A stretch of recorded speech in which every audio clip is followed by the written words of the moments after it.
The ingenious engineering and unique positioning of the Xionggu's multiple blades gives it a clear advantage over a single-bladed throwing knife. Xionggu is in effect 3 throwing knives in that it can hit either end of these 3 sharp points.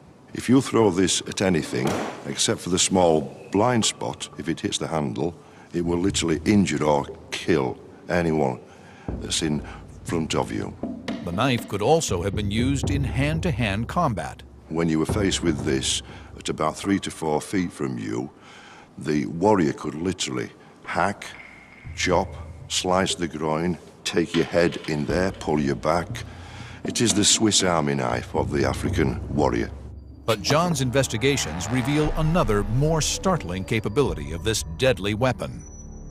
100 years ago, Émile Tordet wrote that the secret of the Xionggu's superiority may have been its ability to go around enemy defenses. Tordet also speculated that the multiple blades could cause the Xionggu to bounce over the top of a shield and strike the man hiding behind it. Improbable though it sounds, did these ancient warriors develop a weapon that could get behind an enemy shield? The ancient African legend of a knife that could flip over a shield and impale the man behind it has never been tested before. Until now. A target dummy has been set up with a full-size replica shield protecting it. For the first time, we will test whether the ancient Kuba tale is true.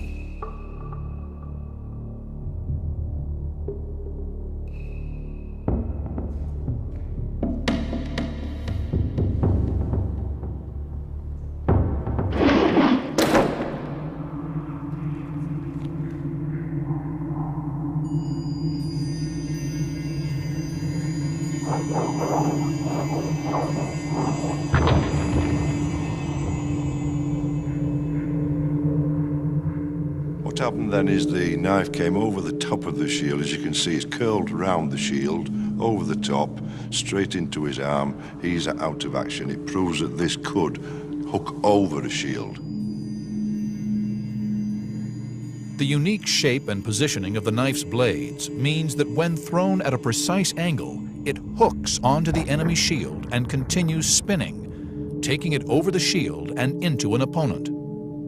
To face this in a battle would have been a terrifying experience. There would have been numerous knives being thrown at you. You would literally be hiding behind a shield, but these could come round the side at any oblique angle. Over 500 years ago, the Kuba Bushong invented an amazing weapon that could get behind an enemy's defense. It was the deadliest throwing knife of its time. It may not have happened every time, but certainly it could have carried out this sort of attack often enough to cause terror in the ranks of an opponent. Tales told of this deadly blade have been proved right. It's not often that we make a new discovery about weapons that have been around for hundreds of years. But when it does happen, it can give us an entire new insight into ancient history. The Xionggu proved so lethal a weapon that in the 17th century it was banned by the king of the Kuba. It's perhaps because he deemed it the most ferocious kind of weapon that they had, and therefore, in order to stop kind of possible violence erupting in his kingdom, he banned it, as opposed to the use of swords or spears or other more conventional weapons.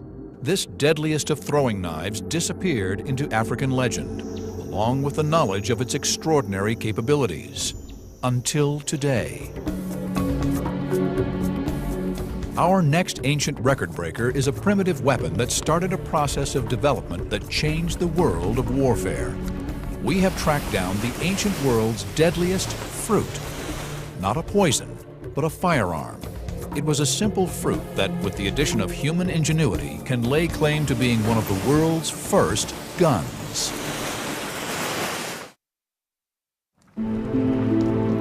How do you turn market produce into a weapon? In our next discovery from the ancient world, we reveal history's deadliest fruit.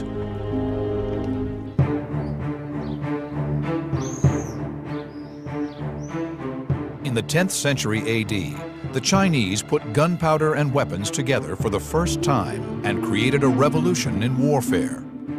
The Chinese introduction of gunpowder weapons in about the 10th century marked a revolutionary change in warfare. It was the first time in history that chemical energy had been harnessed to do any kind of work. It led to a lot of the technological innovations that have produced the modern world, including rocketry and eventually the internal combustion engine. The Chinese experimented with a variety of gunpowder weapons. In the 15th century, they created the oddest of all, a gun made out of a bottle gourd. One example of Chinese ingenuity which we know about from slightly later was the gourd gun. An ordinary bottle gourd, such as grows in the garden and can actually be eaten, was hollowed out and used as a container for gunpowder and to propel projectiles out of the end. Incredibly, the gourd gun became a common feature of the ancient Chinese arsenal. We know that they were made and stockpiled, and although we don't hear of the specific use in any particular battle, there can be little doubt that they were used especially in sieges, perhaps to throw from the walls or as short-range flamethrowers to deter an attacker. But how was this piece of dry fruit turned into a gun? Richard Windley is recreating this unlikely weapon to find out. Well, this object I've got here is a bottle gourd. These grew widely all over China, and they were used for an incredible range of different purposes. Once these are dried and hollowed out, it gives us a lovely vessel. They're quite hard and strong, and they were used for water carriers, for putting kind of powdered materials, for grain, all sorts of things. And one of the early weapons that were produced with these things were called hulu gourd guns or projectors. And they would be filled with some kind of gunpowder mixture which probably contained some sort of projectile. Maybe little bits of stone, there may have been bits of grit or sand, or they could have even been small pebbles or even small pieces of lead or scrap metal. And the idea was that this material would burn fairly quickly. This is like a natural nozzle, the neck of the vessel, so this would produce a kind of fountain effect. And the idea was that the projectiles would be thrown out at quite considerable speed along with a spurt of flame. But there was a fundamental drawback with the simple gourd. Now, obviously, the gourd is an organic material, and the high temperatures generated by these gunpowder compounds burning is probably going to char or even burn right through this, so we're going to have a problem. To show us how the bottle gourd was adapted for pyrotechnics, Richard has cut his prototypes in half. Now, the texts do indicate that they use clay, and it talks about a coating. So this is one variation I've constructed, and this is a slurry of clay made into sort of creamy consistency, poured all around the inside of the gourd and then dried. This would give some kind of refractory coating on the inside which would prevent the gourd from burning through. It might still char the material of the gourd a little bit, but it's like a kind of barrier between the intense heat of the gunpowder and the kind of organic material that the gourd is made from. This solves the problem of combustion burning through the material. However, there is another crucial issue. My concern with the simple clay-lined gourd is that because of these sort of intense pressures we're going to get generated with these gunpowder compositions, and particularly because we've got a nozzle which is restricting the outflow of the gases, we're going to get quite a big build-up of gas pressure. So my concern is that these things will explode. Gunpowder works by burning or oxidizing extremely rapidly. Firing, give him fire! This causes a violent expansion of gases, creating an explosion. This energy can be harnessed in a number of ways. An explosion can simply blow apart whatever the gunpowder was contained in, for example, a firework or a bomb. Or the energy can be channeled in a specific direction. In the internal combustion engine of an automobile, tiny explosions drive pistons, just as a bigger explosion propels a bullet or a cannonball out of a gun barrel. The force produced by a continuous explosion can push something forward, as in a jet engine. Richard is concerned that the expanding gases in the gourd will not be able to escape through the narrow neck, and with nowhere to go, will simply blow the gourd apart.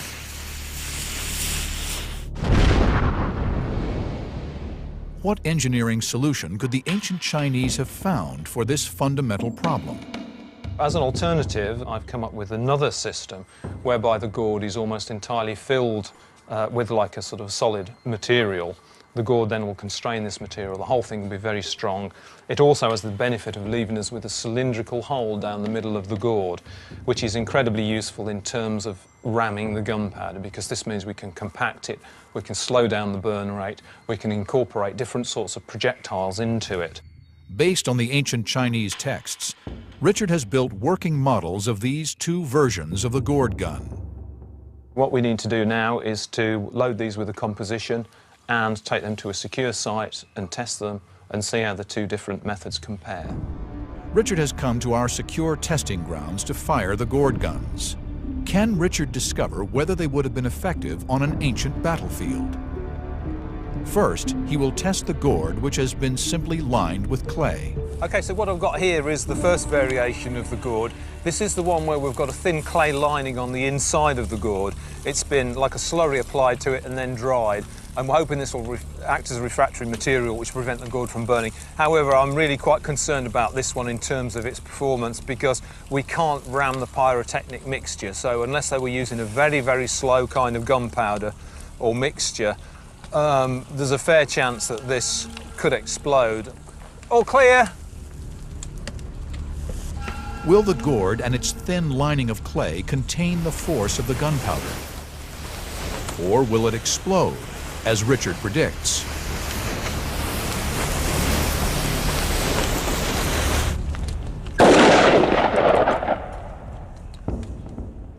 Well, I think I was right in the assumption that we might well get a big bang if this pyrotechnic mixture wasn't compacted enough. There's no point in taking out your own personnel. It's a self-defeating piece of equipment if that happens.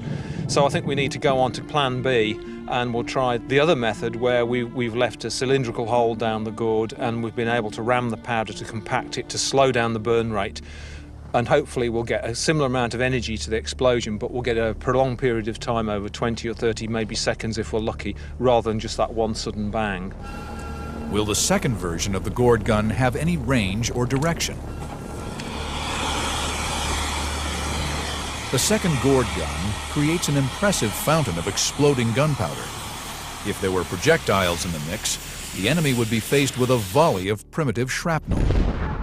Now, these wouldn't come out at very high velocity, but they could still do damage, they could still blind people. So these would have been very, very nasty. Richard has discovered that the gourd gun can be easily handled. Ancient Chinese commanders would have been able to equip entire armies with these primitive handguns. You wouldn't want that plume of flame coming at you if you were trying to scale, say, the walls of a fortification of a castle, and you were just getting to the top of the ramparts and suddenly a whole spurt of this flame came at you. You wouldn't want to be there. So in terms of defensive weapons, they were probably very effective. And of course on the battlefield, a whole troop of people wielding these things would quickly make inroads into the enemy ranks. With a few simple modifications, the gourd was turned into a cheap and effective fighting tool and became one of the forerunners of the modern gun.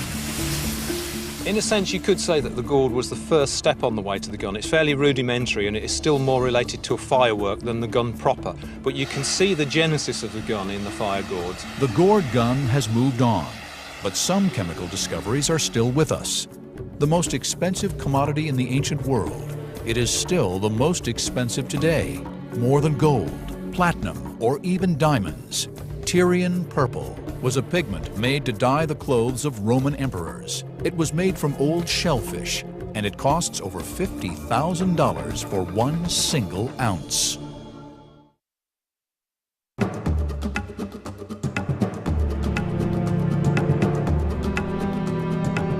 The world has always contained treasured objects, from the beautiful to the sacred. In Egypt, the brilliant treasures of the pharaohs still glitter after 3,000 years. From ancient Greece, the solid gold death mask of the great warrior king Agamemnon has lost none of its shine. In ancient temples, mausoleums, and palaces, we have discovered treasures beyond imagination. But what is the most valuable? What was the most expensive, most desired, most precious treasure in the ancient world? The ancient world has given us many treasures. Perhaps most surprising of all